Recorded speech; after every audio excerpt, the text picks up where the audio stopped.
आज सर्व काहीची सगळी टीम स्टुडिओ सोडून बाहेर पडली आहे आणि आम्ही आलो आहोत अशा एखाद्या प्रसिद्ध ठिकाणी. 57,000 वर्षापूर्वी उल्कापात होऊन बनलेलं सरोवर लोणार इथे. आणि त्याचं प्रयोजन असं आहे, इथे खूप मोठा योग महोत्सव होतो आहे आणि त्यानिमित्ताने चर्चा करायला आपल्याशी आले आहेत केंद्रीय राज्यमंत्री आयुष मंत्रालय प्रतापरावजी जाधव. तर मग चला बघूया प्रतापरावजी आज आपल्याला काय सांगतायत ते.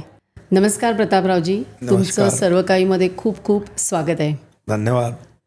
महाराष्ट्राच्या ग्रामीण भागातले एक शेतकरी आणि आज तुम्ही दिल्लीच्या आयुष मंत्रालयामधनं मंत्री म्हणून भारताच्या आरोग्याची दिशा ठरवत आहे. आयुर्वेद, योग आणि प्राचीन आपलं जे परंपरा आहे त्याच्यावरनं काय वाटतं आहे तुम्हाला? जर माझा प्रवास सांगायचा असेल राजकीय जीवनातला, तर अगदी कॉलेज जीवनापासून मला थोडी राजकारणाची आवड होती. त्यानंतर जवळपास 86-87 मी हिंदू हृदय सम्राट शिवसेना प्रमुख बाळासाहेब ठाकरे यांच्या विचारानं प्रभावित होऊन शिवसेना संघटनेमध्ये आम्ही कामाला सुरुवात केली. आणि शिवसेना त्यावेळेस एक हिंदुत्ववादी संघटना होती, मराठी माणसाचं काम करणारी संघटना होती. पण 1990ला तिचं राजकीय पक्षामध्ये बाळासाहेबांच्याच मार्गदर्शनाखाली झालं आणि पहिली निवडणूक शिवसेनेनं स्वतःच्या सिम्बॉलवर म्हणजे धनुष्यबाण निशाणीवर 90ला लढली. आणि त्याचा मी साक्षीदार आहे की त्या 90च्या निवडणुकीमध्ये मेहकर विधानसभेतून शिवसेनेचा उमेदवार म्हणून मी होतो. आणि तेव्हापासून मी जवळपास 4 विधानसभेच्या निवडणुका लढल्यात.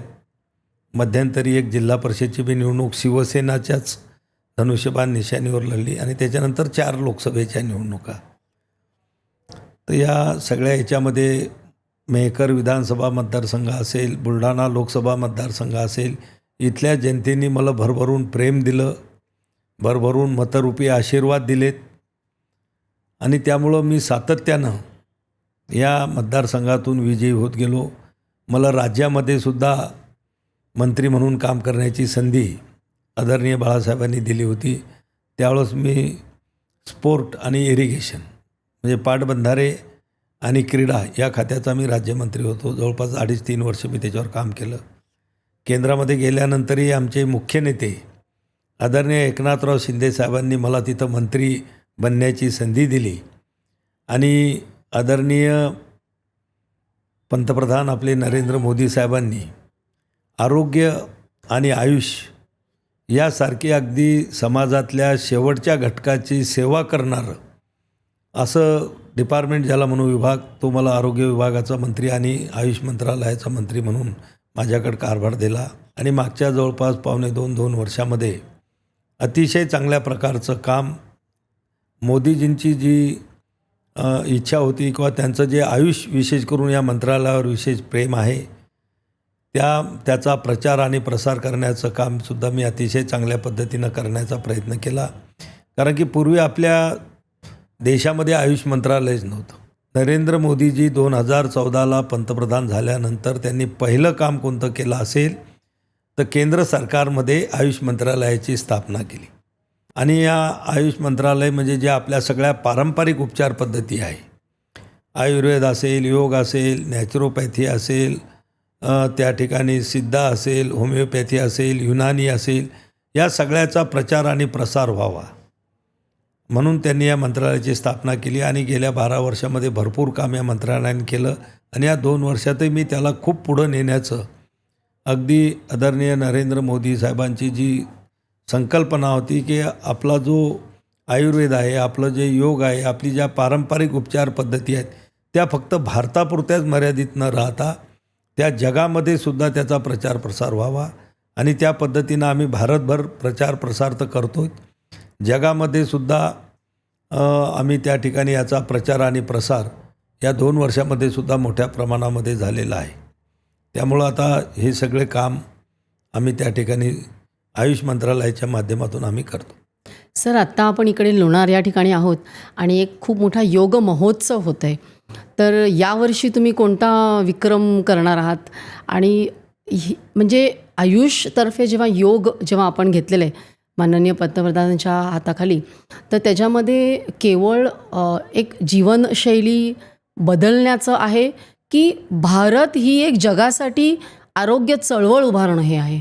हे बघा, मी अगोदर सांगितल्याप्रमाणे आपले पंतप्रधान आदरणीय नरेंद्र मोदी साहेबांनी 2014ला संयुक्त राष्ट्राच्या परिषदेमध्ये योग हा जगामध्ये साजरा व्हावा, जागतिक योग दिन असावा म्हणून त्यांनी ठराव मांडला आणि जवळपास 173पेक्षा जास्त देशांनी त्याचं समर्थन केलं आणि 21 जून ही जागतिक योग दिवसाची तारीख निश्चित झाली आणि 2015पासून संपूर्ण जगामध्ये 21 जूनला योग दिवस त्या ठिकाणी साजरा होतो.